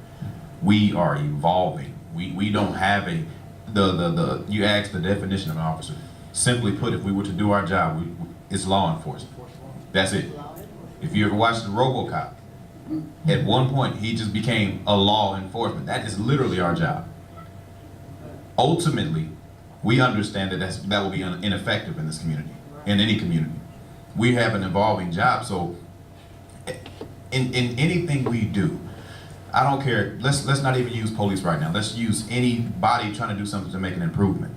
You have a starting point. I don't care how effective a program is. If you take a look at the starting point, you'll notice that this is where it started. It didn't have all the answers, it didn't have everything figured out perfectly. But I've seen this. I've actually started this department, and I started out as one of the rookies who went to the pay camp and actually had to experience it. And I've seen it from what it's evolved to. And it's a lot greater than what it was then. But I guarantee you there will be a complaint if we didn't have a pay camp program. Oh, yes. The first thing we say is, why don't y'all do anything with our youths? Why don't y'all do things with us? We have to start somewhere. And it's not about having doctors and master degrees and stuff like that to do stuff. That would be great, don't get me wrong. But I guarantee you, we say, it's an old saying that it takes a community, it takes a village to raise a child. That means, let's break it down to 2016. That means we need our janitors involved. We need our preachers involved. We need our teachers involved. Everybody needs to be involved in this community. It will not work. I don't care. And so, if something that I want you all to take away that I've said, me personally, is that a police officer or law enforcement officer is an evolving job. A lawyer does a lawyer's job. A doctor goes to heal. When's the last time you had a doctor go to a job and come up with a strategy for a football team? They go to their job to do a specific job. We don't. Our job can change like that on tomorrow. And now we have a new situation to add with. We do that because we're trying to respond to you all. Things like this are very helpful. And it's, again, as I said earlier, it's great that we don't have a specific tragedy we're talking about. So I'm not really frustrated that we're going in different circles, because it's great. We're getting ideas and things like that. But we have to keep that going. We will not solve every problem today. But I guarantee you, if we work together, we can start solving something. Well said.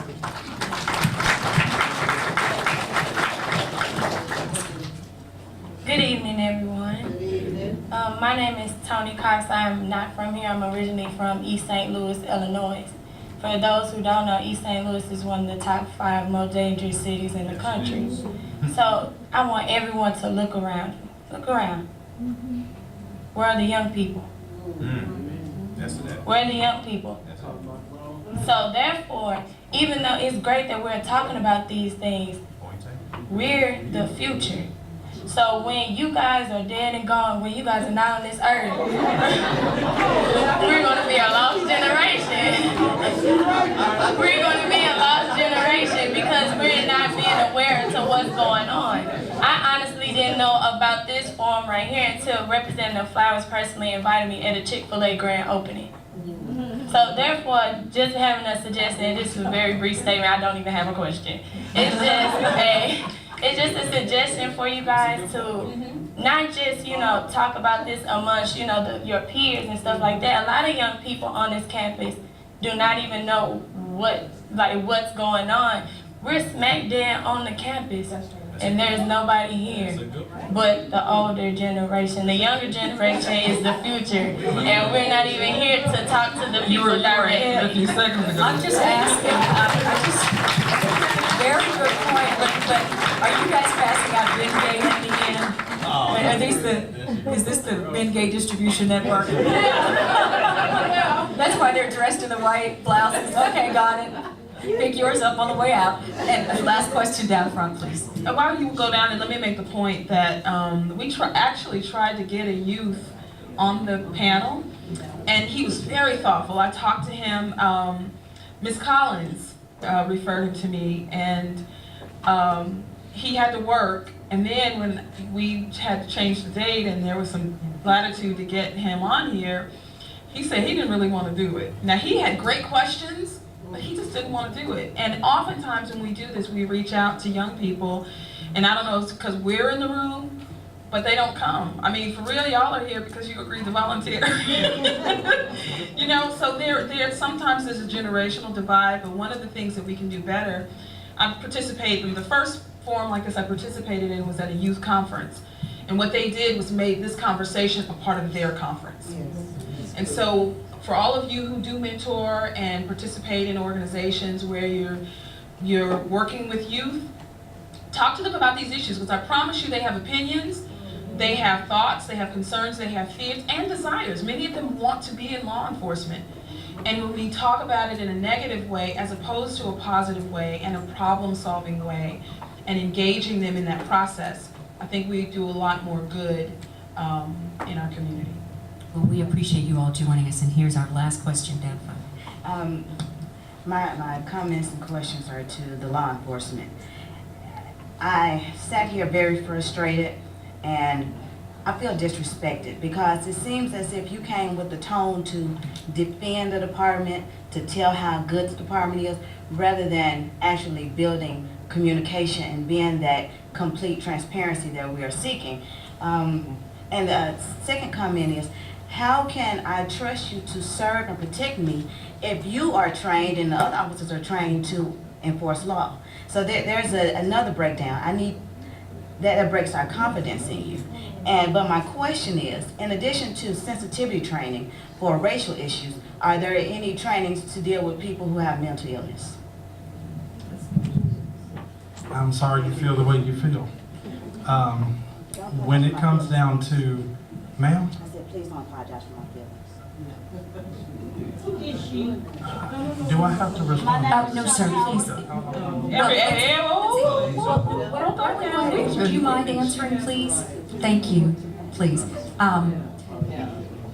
We appreciate the comments that you have shared, and let's just say this, you know, a lot of times you watch TV or you read an article and it adds a disclaimer.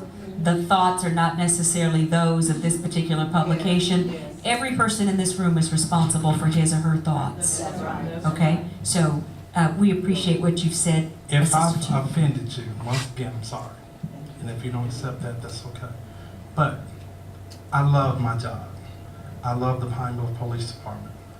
So if you were offended by me coming in here telling you some of the good things that we're doing, I'm sorry about that, but that's what we're doing. This forum was talking about community-oriented policing. So in order for me to achieve that goal, I had to tell you about some of the things that we are doing, that we're trying to accomplish. And so anything that I said wasn't to brag on what we are doing, what we're trying to do. It was literally to try to inform what we're doing when it comes down to community-oriented policing. This is what this forum was about.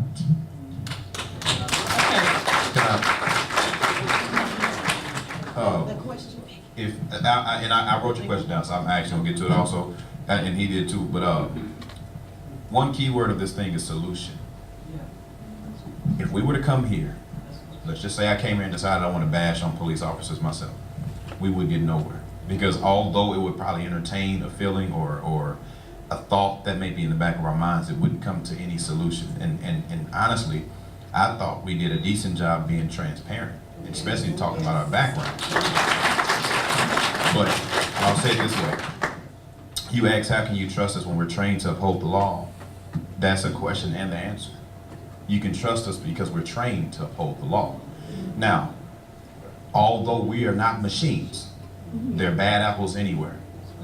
If we're trained to uphold the law, that's where your trust comes in, because you didn't call me to be a relationship expert. Normally you call me because some type of crime has been committed. So that's where we come in. Now, today, again, the key word is solution. Do we have any training on disabilities? I think we've all said it. This is an evolving keyword career. We're doing the best that we can on every level. We're not perfect. And see, matter of fact, I'm glad you brought that up. I didn't know the number, but 1325, we have a mental health and community training. And I know on this page, it shows we've been doing it since 2013.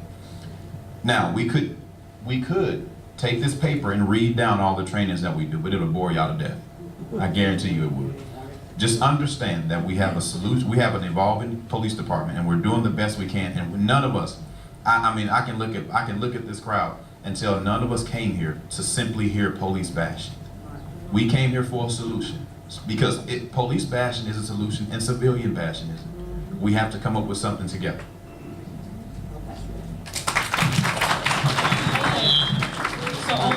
Thank you very much. This is our final question. I made a mistake. I promised this lady in the black here that. Thank you. My name is Dorothy Oliver, and I'm a representative with the Pine Bluff Branch NAACP. And one of the initiatives that we have worked on in the past is to try to convince the city that the people that enforce law in the city need to be residents of the city. And that, I think, may be one of the solutions, I don't know, but I would like to get your opinion, because if you work a job and at the end of your job you go 40 or 50 miles away to where you live, how much care do you have for the community in which you work? So my question to the police and to the other representatives on the panel, you probably don't have time for everybody to talk, but do you think that this is part of the solution? Yes, ma'am. I think that is a wonderful way to end the forum, and let's have each panelist respond and give us their closing statement, please. Let's start down here with Representative Ferguson. We haven't heard from him in a while. It's called the hot seat. Okay. When I was the Human Resource Director for the City of Pine Bluff, I think at one point in time we did have a ordinance that dealt with resident requirements for department heads. It was something that at that point in time, one or two of the mayors supported. It was something that I supported. It was something that I thought was beneficial because we had police officers who were living in Cabot, Arkansas, who was living in Cleveland County, who was living as far as 40 and 45 miles away, and was making their money within the city of Pine Bluff, corporate city limits of Pine Bluff, and had no interconnection with the community. In my opinion, there were some problems with that. I'll just give you a brief example and I'll pass the mic. I had a number of situations where we had police officers who were in the midst of them making an arrest, they were always getting hurt. And I was trying to figure out why did these 4, 5, or 6, it may have been more than that, but I recall 4, 5, or 6, why did these police officers always get hurt? And I found out one of the reasons was that the training was sort of ineffective, because some of those police officers were making statements that sort of irritated those individuals that they arrested. And in talking with the assistant chiefs and some of the other hierarchy and within the police department, we finally got that situation corrected. But I think if you did have folk who worked particularly within the police department, living within the corporate city limits or living within the community, that might be some resolve to some of the situations. Thank you. Ms. Seals? Thank you. So when we opened, I said I came to be a part of the conversation about solutions. So I'm a little gray right now on solutions, and when we leave here, what's next? But I did learn through the police that there are 21 programs in place. That's great. I didn't know that. That's awesome. And I certainly commend them for having those in place, especially with the youth. I know they said there were about 3 or 4 that were adult oriented. 4, okay? And I also learned that we have 13 neighborhood watch. And so it sounded like what they were saying to me is, go to my neighborhood watch and have these conversations. So if that's the solution, if that's what we're leaving here with, okay.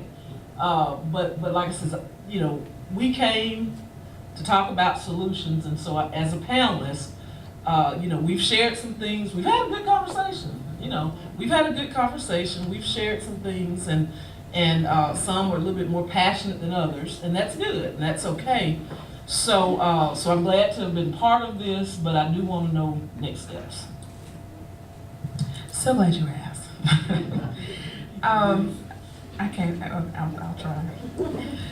I'm going to go down a line really quickly, because one of the things that often happens when we see these accounts on television or on social media, or we read about these things, whether here or someplace else, is why is that still happening here, or what can I do? So I'm going to touch on some policy reforms, or actually touch on some things we can do as community members and citizens some policy reforms, and then have a final word, very brief. Education and awareness. We talked a lot about communication. We don't know all the good that's happening, and then as transparency plays a role in our knowing and understanding about the problem and the lack of research on what negative is happening. How do we know how bad the problem is? How can we hold Pine Bluff up as an example if we don't know how great we are or how challenged we are? Education and awareness is critical. Community programs, we've talked a lot about that. We know that there are some outreach opportunities for people. We need to do a better job at recruitment.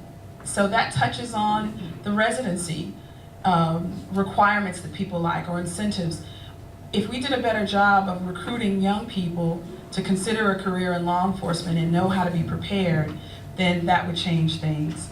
We've talked about Neighborhood Watch, Citizen Police Academies. There's actually a Citizen Police Academy national organization that has grant dollars available to cities. They have a conference that people go to every year. So there are resources that are available for our city if people are interested in getting involved. Coffee with a Cop is something that's not only here, but, well, I know. I'm saying Coffee with a Cop, though, is a program that is normal. It's not just here, Coffee with the Chief. But Coffee with a Cop are programs where you not only have coffee with the chief, but your local police officer. Doing a better job in terms of social and news media, advertising about what is going right, but also having some clear information when things are wrong. Not having to wait and figure out what happens next, right? And then political engagement is so crucially important. And this is what I say all the time, whether no matter what kind of panel I'm serving on. Just as, I don't know who said it over here, but it wouldn't matter that we were here if you weren't here. And the same applies in city council meetings when ordinances are being passed. Same applies at the state legislature. If you don't show up, then things don't happen. Or worse, if you don't show up, bad things happen.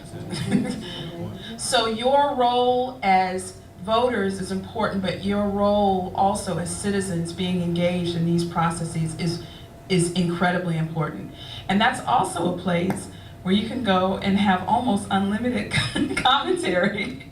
So I just want to encourage you all, registration to vote. I'm sure many of you are, if not all of you, are already registered, but if you're not, there are forms at the front. If you are, I want to encourage you to take at least 10 forms and get people registered in your family and in your neighborhood, because voting outcomes have implications on what happens in our communities. And in terms of policy reforms, I'm just going to go down the list so that you know that there are things that can be done. And when you talk to your elected officials and you're holding us accountable, you'll know what to ask. And by the way, I'm going to put these on Facebook. Stronger mental health screenings, evaluations, and services for police officers. Police training. Police tools like body cams. I think we have dash cams all over the state right now. Citizen and community review boards, better community relations and community policing. And community policing, it doesn't necessarily have to just come through programming. It can come through a different way of policing a community, having a foot patrol, having more bike patrols. And instead of your performance being based upon your arrests, and that is the case in some places, I don't know about here, having it being based upon how many people you touch in the problem solving to prevent arrest if that's possible. Transparency standards and law enforcement practices, whistleblower protections for officers who uncover misconduct and corruption, and then residency requirements or incentives. And when we talk about transparency, access to misconduct files, records of settlements and judgments in cases of misconduct, rethinking gag orders in the context of judgments and settlements, and then strengthening FOIA laws to prevent stonewalling when information is requested by citizens and the press. So all that to say, there's a lot that can be done. We are not helpless. The police need us, and we need them. Ms. Whitaker, final thoughts? My final thoughts were, you said that would it help that people being employed by the Pine Bluff Police Department live here in our city? And I agree with you on that, because I will agree with, when you know the demographics and the people that you serve, it does make a difference in your community. And when it makes a difference, you can see it in our children. It will be what we teach our children. And I want to thank you all for inviting me. I enjoyed it. It was very informational. Thank you.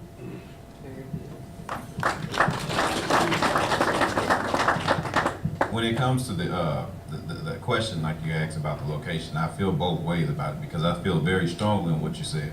But at the same time, I believe it also helps eliminate biases in a community. And that's not normally a thought of it when it comes to this, but in my opinion, being out here on the street, you know, you hear, oh, you're doing this because you know so-and-so. Oh, this happened because you know so-and-so. Well, in a situation where there is no knowledge prior to, that it limits the amount of biases in the community.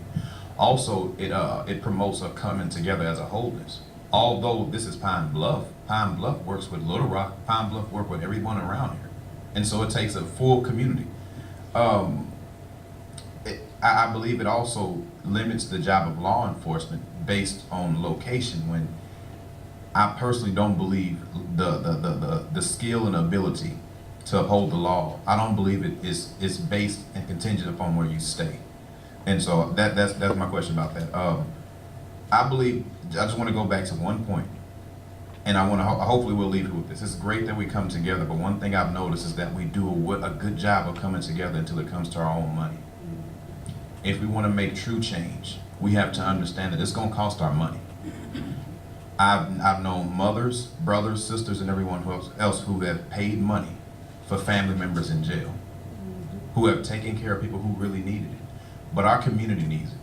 So we have to get to a point where we understand that we can't just care and give lip service. We have to actually be able to get into this thing and dig in together. And it's going to cost our money. We can talk about body cams, we can talk about everything else. But everything shouldn't have to come to legislation to be able to change the community. Because when you do that, what you're telling the legislature is that you all are in control of my community. And it's not that that's a bad thing to a certain point, but at one point we have to take control of our own community. All right. And our final word from Deputy Chief Kelley Sargent.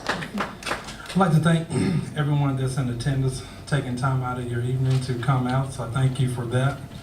I've heard the comments that have been made, concerns that have been voiced, and I will take them back to our staff meeting and discuss those things, and we will make changes or try to take action where appropriate.